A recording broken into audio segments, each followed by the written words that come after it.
Mahkamah Tinggi Kuala Lumpur menolak permohonan Ahmad Zahid Hamidi agar pasportnya dipulangkan bagi membolehkan timbalan Perdana Menteri itu menjalankan tugas rasmi.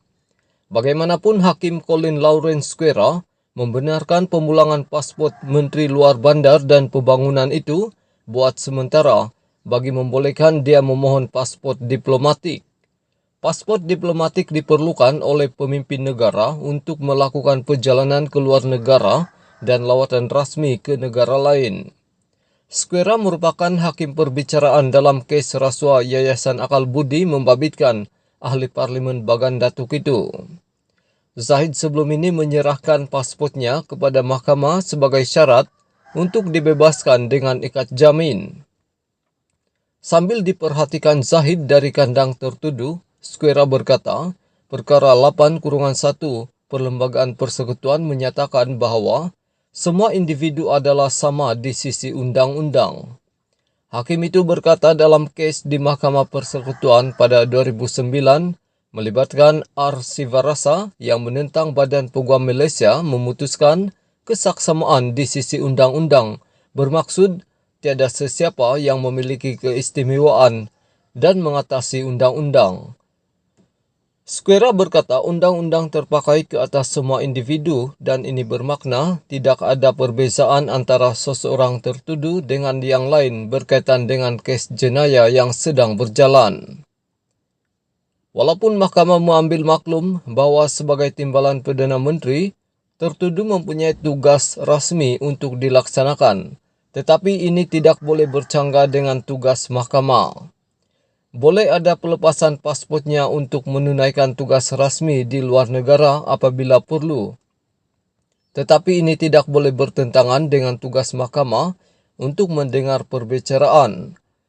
Terdapat juga permintaan oleh pihak pendakwaan supaya tertuduh boleh dikembalikan pasportnya Zahid. Untuk memohon pasport diplomatik dan kemudian pasport itu perlu dikembalikan semula kepada mahkamah.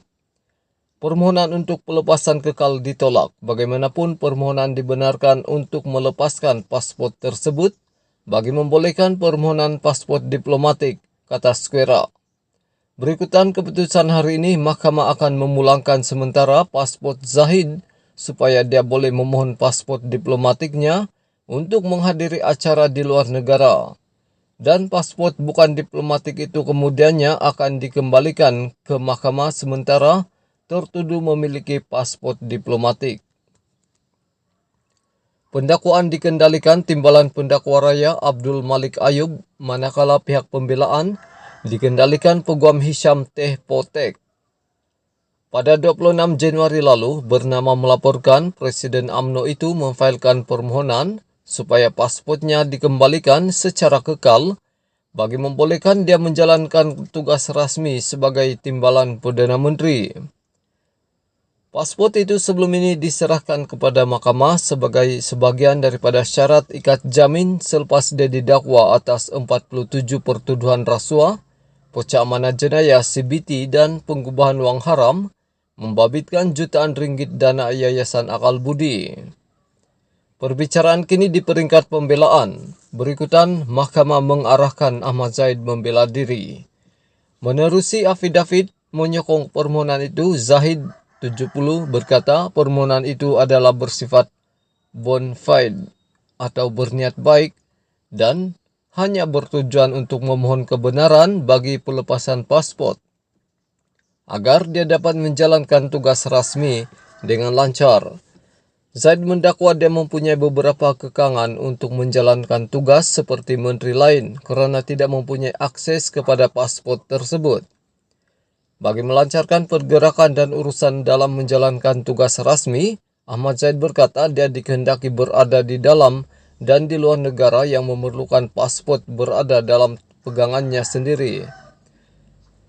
6 saksi pembelaan termasuk Ahmad Zahid telah memberi keterangan sebelum ini dan perbicaraan di hadapan Square akan disambung semula pada 10 April.